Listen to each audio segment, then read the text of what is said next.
Should he resign? And was this a one-time lie or a pattern? I feel like it was kind of this magnified chain of telephone that he played with himself, it seemed. As someone who went to journalism school, I know when I was kind of in that space of studying journalism, our boogeymen were Jason Blair and Stephen Glass. We learned that plagiarism and embellishment is something that is on the same tenet of punishment as giving up one's sources. MSNBC host Janet Mock, I don't know if she's mocking the situation in which Brian Williams finds himself, but it's something we want to talk about. With Miranda Kahn, J.D. Hayworth welcoming you back here for Hour 2 of America's Forum. And that's why we are so pleased to call on someone, Miranda, with some expert advice. In studio with us, our good friend, the political analyst Dick Morris, author of the bestseller Power Grab, Obama's Dangerous Plan for a One-Party Nation. Now, Dick, included in your fabled resume, helping presidents with PR that could be called damage control. Yeah. If you were offering advice to Brian Williams today, what would that be? Well, your story about the forest fire I thought was pretty good, even though it showed snow putting it out. I thought that was a great idea for forest fires in southeast. Is that Southwest use snow? Yeah. He needs a change the subject. Snow in order to contain this. Well, the point is that the way you fight a forest fire is that you cut all of its fuel in advance by burning it up. You start your own fire. You burn up the fuel, and then when the main fire reaches it, it goes out. There are many, many instances, it appears, of Brian Williams fudging stuff that happened. This wasn't a one-of-a-kind thing. It wouldn't be a one-of-a-kind thing. Once you get somebody who kind of puts themselves in every situation, Al Gore had a little bit of this. Hillary had quite a bit of it. You know, she was named after Sir Edmund Hillary, and she was under fire in Bosnia. When you get someone who's prone to that kind of embellishment, which is really a way of feeling inadequate and feeling that I need to come on to the audience by creating a shared identity. Once that happens, it's throughout his life. And Williams, if he tries a straight defense, one after another, these bricks are going to fall until one knocks him out. What he's got to do is to admit this problem. He's got to resign. Which he did admit the problem. He can't keep the job. He can't keep the $10 million. But what he can do is keep his reputation for the future. If he admits the problem, if he himself brings out other examples, and if he says, I'm going to go to therapy, I'm going to work on this problem, I'm going to work on this issue, and then after 2 or 3 years of genuinely working on it, he genuinely changes on the inside, people will believe he's changed on the outside. But politicians don't understand that middle step. You have to change on the inside. I've had some experience with this myself. And unless you do, you don't change on the outside and people won't buy it. So resignation, then rehabilitation is the order of the day for Brian Williams. Resignation, personal renewal, and then rehabilitation. Because fundamentally, this is a character flaw. The reason people like that embellish is that they feel, I can't relate to the audience, I'm not good enough for them to listen to me, so I have to create some fiction where I can have a shared experience with them, and therefore they'll relate to me. And Hillary's constantly doing it. She said in the 1980 campaign for her husband, she took Chelsea on her hip and went door to door. She never did that. The whole point here is I'm going to create a faux identity which people can relate to. And that's rooted in a deep personality disorder that you need to deal with first, and then you can change. In terms of public relations, public figures, political figures, the president last night with a public service announcement. Let's watch his public service announcement from the Grammys last night. Tonight we celebrate artists whose music and message help shape our culture. And together we can change our culture for the better by ending violence against women and girls. Right now, nearly 1 in 5 women in America has been a victim of rape or attempted rape. And more than 1 in 4 women has experienced some form of domestic violence. It's not okay, and it has to stop. Smart move to have that during the Grammys. 20 seconds. Yeah, very smart, but totally hypocritical. Boko Haram, which is the poster group for violence against girls and women, they kidnapped several hundred of them, he refused to put it on a list of terror organizations.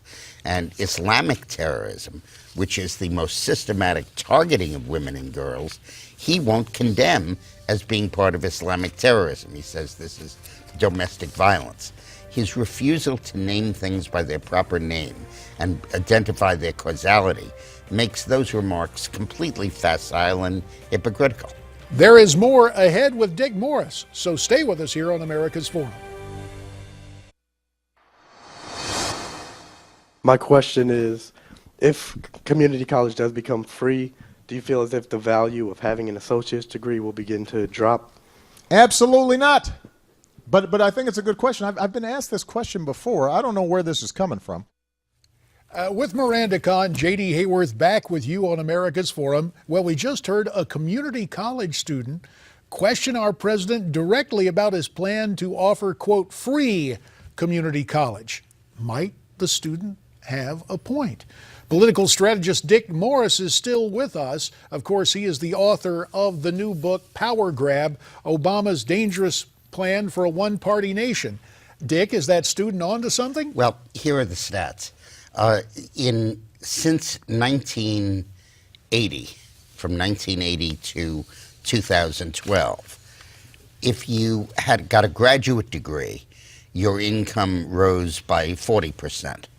If you have a college degree, your income rose by 20%. If you have some college, which includes a community college degree, your income dropped by 6%. If you just have a high school degree, your income dropped by 12%.